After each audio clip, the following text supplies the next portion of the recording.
కాశీలో మరో సంచలనం. మసీదు కింద హిందూ దేవాలయం. పురావస్తు శాఖ తవ్వకాల్లో బయటపడ్డ శాసనాలు, వాటిల్లో దేవతల పేర్లు, కళాకృతులు. కీళ్ల నొప్పులు, ఊపిరితిత్తుల సమస్యలతో బాధపడుతున్నారా? RNC super speciality hospital, Chintal Qutbullapur. కొన్ని వందల ఏళ్ల కిందటి సంగతి. ముస్లిం పాలకులు భారతదేశాన్ని పరిపాలిస్తున్న రోజులవి. ఆ రోజుల్లో ఒక ఆలయం నిర్మించాలన్నా, లేదంటే ఓ మసీదు కట్టుకోవాలన్నా కావాల్సినంత స్థలం, పైసా ఖర్చు పెట్టకుండా దొరికే పరిస్థితి. అలాంటి పరిస్థితుల్లో కూడా మహమ్మదీయ పాలకులు హైందవ ఆలయాలను కూలగొట్టేవారు. పంతానికి పోయి అక్కడే మసీదు కట్టేవారు. గతంలో అయోధ్యలో అదే జరిగింది. చిట్ట చివరికి నిజం బయటపడింది. తాజాగా వారణాసిలో కూడా ఓ మసీదు కింద హిందూ ఆలయం ఉన్నట్లు పురావస్తు శాఖ పరిశోధనల్లో బయటపడింది. మసీదు కింద ఆలయం ఉందంటూ హిందువులు చేస్తున్న వాదనకు ఊతం లభించింది. ఇంతకీ ఏంట ఆలయం, ఏంట వివాదం?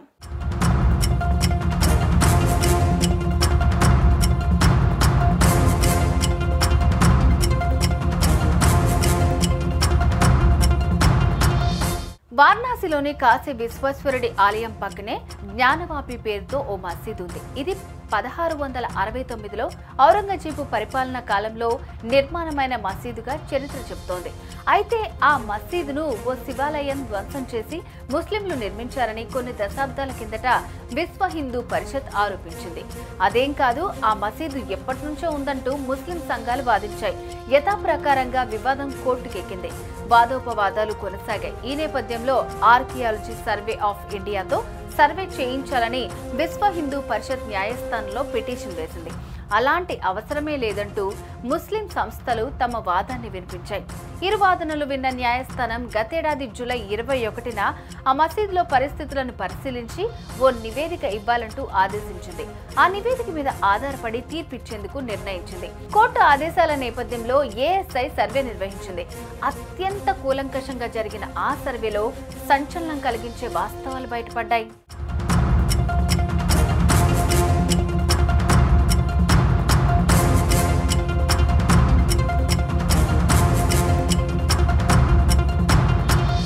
భారతదేశంలో ముస్లిం పాలన జరిగే సమయంలో బాబర్, ఔరంగజేబ్ చక్రవర్తులు ఎన్నో హిందూ దేవాలయాలను చిన్నాభిన్నం చేశారు.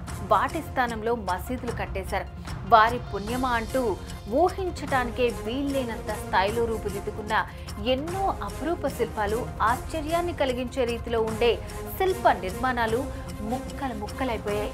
భారతదేశాన్ని బ్రిటిష్ పాలకులు వదిలేసి వెళ్లిన తర్వాత కొంతకాలానికి మన చారిత్రక ఆలయ సంపద ఎక్కడెక్కడ ఉన్నది అన్న దాని మీద విహెచ్పితో పాటు ఆర్ఎస్ఎస్ లాంటి సంస్థలు దృష్టి సారించాయి. హైందవ చరిత్రకారుల సహాయంతో వాటి ఉనికిని కనుక్కునే పనిలో పడ్డాయి.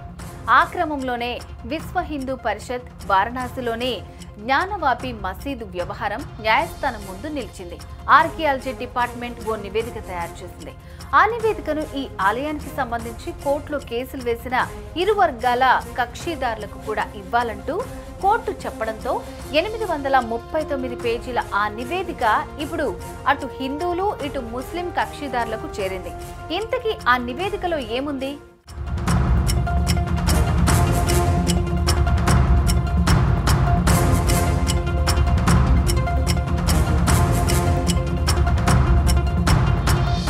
గతంలో ఉన్న ఆలయాన్ని ధ్వంసం చేసి దాన్ని శిథిలాలపైనే మసీదును నిర్మించారని, ఈ మేరకు పలు ఆధారాలు ఉన్నాయని ఈ నివేదిక స్పష్టం చేసినట్లు హిందువుల తరపు న్యాయవాది విష్ణు శంకర్ జైన్ మీడియాకు వెల్లడించారు.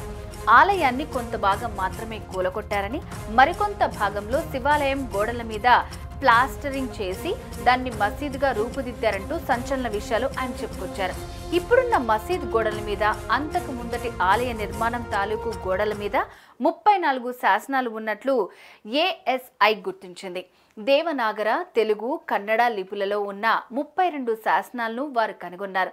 ఈ శాసనాల మీద జనార్దన, రుద్ర, ఉమేశ్వర అనే దేవుళ్ల పేర్లు ఉన్నట్లుగా ఏఎస్ఐ పరిశోధనల్లో వెల్లడైనట్లు లాయర్ విష్ణు శంకర్ చెప్పారు. సరిగ్గా రామజన్మభూమి ఆలయాన్ని కూల్చి బాబ్రీ మసీదు ఎలా నిర్మించారో అలానే ఈ జ్ఞానవాపి ఆలయం విషయంలోనూ జరిగిందని తేలిపోయినట్లు ఆయన వివరించారు. మరి ఈ నివేదికను పరిశీలిస్తున్న న్యాయస్థానం ఈ మసీదుకు సంబంధించి ఓ తీర్పు వెలువరించే అవకాశం త్వరలోనే సాకారమయ్యే పరిస్థితి కనిపిస్తోంది.